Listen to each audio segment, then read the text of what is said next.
नमस्कार. Cooking with भाग्यश्रीमध्ये तुमच्या सर्वांचं मनापासून खूप खूप स्वागत आहे. आज आपण इन्स्टंट असा रवा मेदूवडा पाहणार आहे.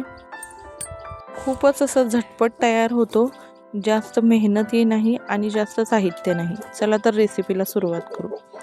तर इथे मी 1 वाटी रवा घेतलेला आहे. यासाठी तुम्ही बारीक रवा घेऊ शकता, जाड रवा घेऊ शकता, कोणताही चालेल.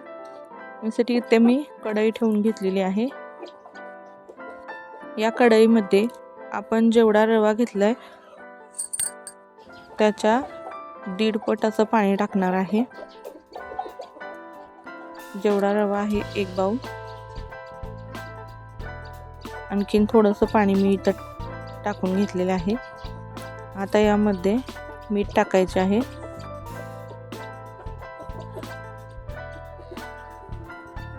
थोडेसे जिरे टाकणार आहे.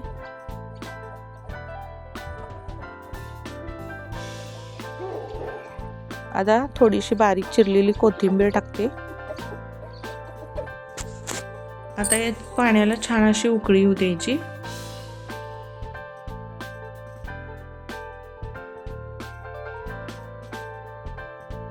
सर्व मिक्स करून घेतलं.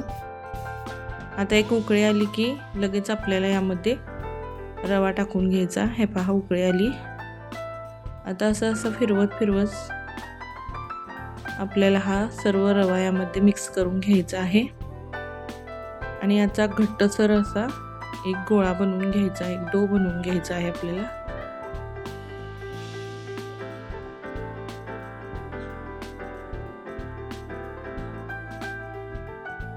जास्त पातळ नाही करायचं, त्यामुळे पाण्याचं प्रमाण एवढंच घ्या. हे पहा, जास्तही शिजवत बसायचं नाही. आपल्याला पाणी शोषून घेतलं रव्यानं की लगेच हा डो शिजून तयार होतो. हे मिश्रण आपलं तयार झालेलं आहे. आता हे खाली काढून घेऊ एका प्लेटमध्ये थंड होण्यासाठी. 1-2 मिनिटं परतून घेऊ असे. हे पहा, अशा पद्धतीने घट्टसर असा गोळा करून घ्यायचा आहे आपल्याला रव्याचा. आता एका ताटामध्ये काढून घेऊ थोडंसं हे थंड होण्यासाठी.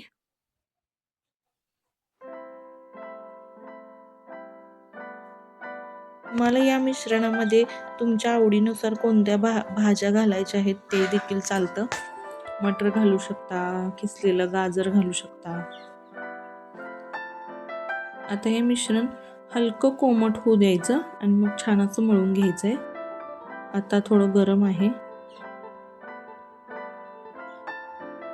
आता इथं हे मिश्रण हलकं कोमट झालेलं आहे. मी छान असं हे मळून घेते. एकसारखं मळून घ्यायचं. यातील जे काही गुठळ्या वगैरे आहेत त्या मऊ अशा हाताने फोडून घ्यायच्या आणि मस्त असं हे पीठ मळून घ्यायचं आहे मऊसर. हे पहा, अशा पद्धतीने. आता आपल्याला जेवढ्या साईजचा, जेवढ्या आकाराचा मेदूवडा हवाय तेवढा असा गोळा बनवून घ्यायचा. हातावरशी असा गोल गोळा बनवून घेऊन त्याला मेदूवड्याचा आकार देऊया. आता मध्ये बोटाने अशा पद्धतीने मेदूवड्याचा आकार द्या.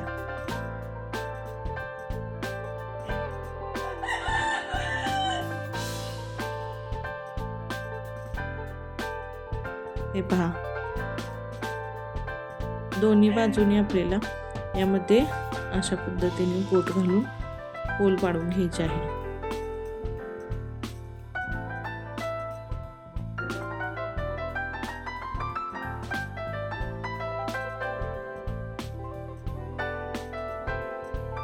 परत मी करून दाखवते. हे पहा,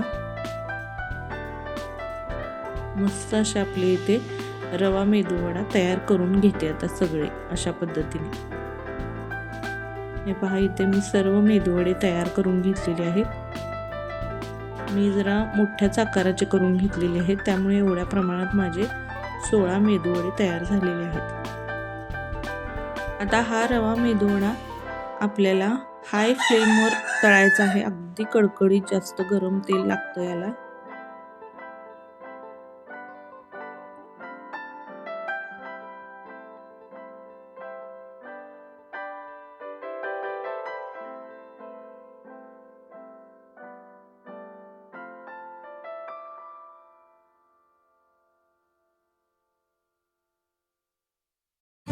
बारीक आचेवर किंवा मध्यम आचेवर आपण बाकीचे वडे तळू शकतो, पण हा मेदूवडा रव्याचा किंवा डाळ तांदळाचा असू, हा हाय फ्लेमवर तळून घ्यायचा आहे आपल्याला. त्यामुळे अशा मोठ्या आचेवर तळल्यानंतर आपला रवा मेदूवडा हा अगदी कुरकुरीत आणि मस्त होणार आहे.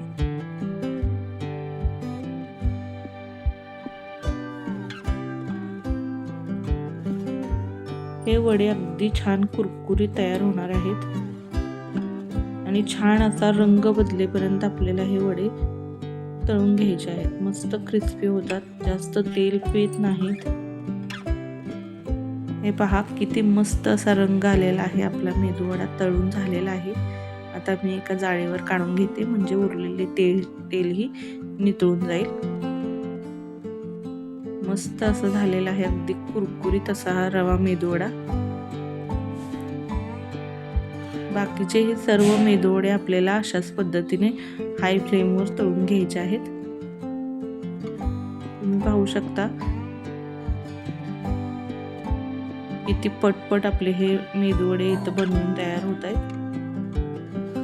असं चमच्याने फिरवून आपण उलटा पालटा करून दोन्ही बाजू छान अशा तळून घ्यायच्या आहेत, म्हणजे मस्त असा सोनेरी रंगावर आपला वडा तळला जाणार आहे. हे पहा, तुम्हाला दाखवते मी. ओहो वाव, किती सुंदर असा कलर आलेला आहे पहा. एकदम मस्त सोनेरी रंगावर तळलेला गेलेला आहे. आता इथे सर्व मेदूवडे मी अशाच पद्धतीने तळून घेते.